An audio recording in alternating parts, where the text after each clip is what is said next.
19 April এবং 26 April আমাদের ত্রিপুরা রাজ্যের দুটি লোকসভা কেন্দ্রের নির্বাচন হতে যাচ্ছে। একই সাথে 7 রামনগর বিধানসভা কেন্দ্রের উপনির্বাচনও সংগঠিত হবে। আপনারা ইতিমধ্যে জেনেছেন যে আমরা ইন্ডিয়া ব্লকের তরফ থেকে পশ্চিম ত্রিপুরা লোকসভা কেন্দ্রে আমাদের সম্মিলিত প্রার্থী হিসাবে ভারতীয় জাতীয় কংগ্রেসের প্রদেশ সভাপতি শ্রীযুক্ত আশিস কুমার সাহাকে মনোনীত করা হয়েছে কংগ্রেস দলের তরফ থেকে, এবং ইন্ডিয়া ব্লকের সমস্ত শরিক দল, তার সাথে আরো সহযোগী বহু সংগঠন আমরা তার এই মনোনয়নকে সমর্থন আমরা করেছি। একই সাথে 7 রামনগর বিধানসভা কেন্দ্রের উপনির্বাচন যে হবে, সেখানে ভারতের কমিউনিস্ট পার্টি মার্ক্সবাদীর ত্রিপুরা রাজ্য কমিটির অন্যতম সদস্য প্রাক্তন বিধায়ক রতন দাসকে সেখানে সিপিআইএম এর তরফ থেকে মনোনীত করা হয়েছে। বামফ্রন্টের সমস্ত শরিক দল এবং কংগ্রেস দল তথা ইন্ডিয়া জোট এই দুজন প্রার্থীকে ত্রিপুরা রাজ্যের আরেকটা লোকসভা কেন্দ্র পূর্ব ত্রিপুরা লোকসভা কেন্দ্রেও সেখানে সিপিআইএম এর প্রার্থী শ্রীযুক্ত রাজেন্দ্র রিয়াং প্রতিদ্বন্দ্বিতা করবেন।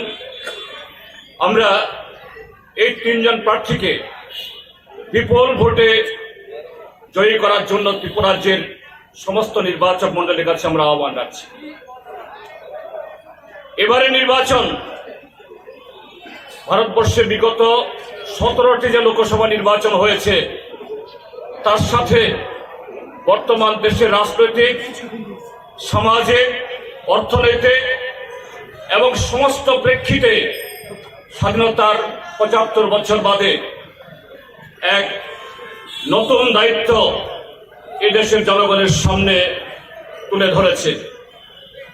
এই দায়িত্ব আমাদের পূর্বপুরুষরা হাজারো শহীদের বিনিময়ে, আত্মত্যাগ এবং কুরবানির বিনিময়ে যে স্বাধীনতা অর্জন করেছে ব্রিটিশের হাত থেকে, এবং সেই স্বাধীনতার হাত ধরে আমাদের ভারতবর্ষকে সমৃদ্ধ করার জন্য, জগৎ সভার শ্রেষ্ঠ আসনে বসানোর জন্য যে সংবিধান রচিত হয়েছে, যে সংবিধানের মূল কাঠামো ধর্মনিরপেক্ষতা, যুক্তরাষ্ট্র ব্যবস্থা, এবং আগামী দিন এটাকে সমাজতান্ত্রিক চেহারায় আরো উন্নত করার জন্য আজকে আমাদের দেশের বর্তমান শাসক দল স্বাধীনতা আন্দোলনে যাদের কোনো ধরনের যোগদান ছিল না, পেছন থেকে ছুরি মারার চেষ্টা করেছে, ব্রিটিশদের দালালি করেছে, এই দল নরেন্দ্র মোদীর নেতৃত্বে গত 10টা বছর আমাদের সংবিধানকে তছনছ করে দিয়ে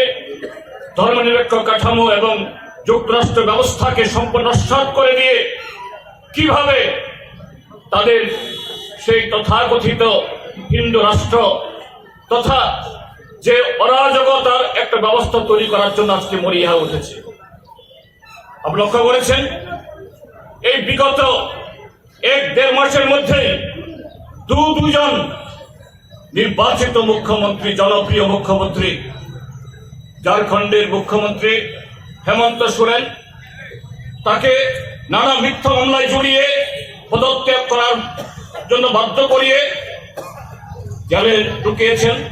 আর গতকাল সন্ধ্যায় দিল্লিতে সেখানকার জনপ্রিয় মুখ্যমন্ত্রী কেজরিওয়ালকে, তাকে এনফোর্সমেন্ট ডাইরেক্টরের নামে একটা শক্তি, তাকে ব্যবহার করে এই মোদী সরকার, ভারতীয় জনতা পার্টি যখন ইলেকট্রাল বন্ডের নামে একটা অসাংবিধানিক আইন করে হাজার হাজার কোটি টাকা এই দেশের মানুষের লুট করেছে, এবং ভারতের সর্বোচ্চ আদালত দ্বারা প্রমাণিত হয়েছে পৃথিবীর সর্ববৃহৎ কেলেঙ্কারী, সর্ববৃহৎ দুর্নীতিবাজ এবং সর্ববৃহৎ কালোবাজারের মদতকারী দল হিসেবে আজকে নিজেদেরকে স্থাপিত করা করেছে। কাজে তার বিরুদ্ধে আশুমত্ত হিমাচল, এই ইন্ডিয়া ব্লক, তার নেতৃত্বে যখন মানুষ গর্জে উঠছেন, ঐক্যবদ্ধ হচ্ছেন, তখন কিভাবে ক্ষমতায় টিকে থাকবেন মরিয়া হয়ে অগণতান্ত্রিক ভাবে, অসাংবিধানিক ভাবে আজকে বিরোধী দলের উপরে আজকে তারা হামলা চালাচ্ছে। সেই জায়গায় দাঁড়িয়ে এই ত্রিপুরা রাজ্যের মধ্যে আমরা তাদের সরকার আমরা প্রত্যক্ষ করছি গত 6 বছর। এখানে সংবিধান অচল, এখানে মানব অধিকার অচল, মানুষের অর্জিত অধিকার আজকে সমস্ত লুণ্ঠিত হয়েছে। গত 6 বছর ধরে, বিগত 7 দশকে তিলে তিলে এই রাজ্যের মানুষ এই রাজ্যকে যেভাবে গড়ে তুলেছে, এই অর্জন এটাকে ধ্বংস করার মধ্য দিয়ে মুষ্টিমেয় লুটেরাদের হাতে ত্রিপুরা রাজ্যের সমস্ত সম্পদ আজকে তুলে দেওয়ার বস্তু সেখানে নির্বাচন। এটা একটা সাধারণ নির্বাচন না, এটা শুধু একটা কর্মসূচি বা ইস্তেহার রূপায়িত করার নির্বাচন না। এই নির্বাচন শুধু আরেকটা বিকল্প সরকার তৈরি করার নির্বাচন না। এই নির্বাচন দেশ রক্ষার, সংবিধান রক্ষার, স্বাধীনতা রক্ষার জন্য। কাজেই তার জন্য যোগ্য প্রার্থীদের, যোগ্য প্রতিনিধিদের বিধানসভাতে পাঠাতে হবে, লোকসভাতে পাঠাতে হবে। তার জন্য এখানে এই পশ্চিম ত্রিপুরা লোকসভা কেন্দ্রে আমাদের প্রার্থী জাতীয় কংগ্রেসের শ্রী আশিস কুমার সাহা এবং ভারতের কমিউনিস্ট পার্টি মার্ক্সবাদী রাজ্য কমিটির সদস্য কমরেড রতন দাস, তিনি 7 নম্বর বিধানসভা কেন্দ্রে আমাদের উপনির্বাচনের প্রার্থী।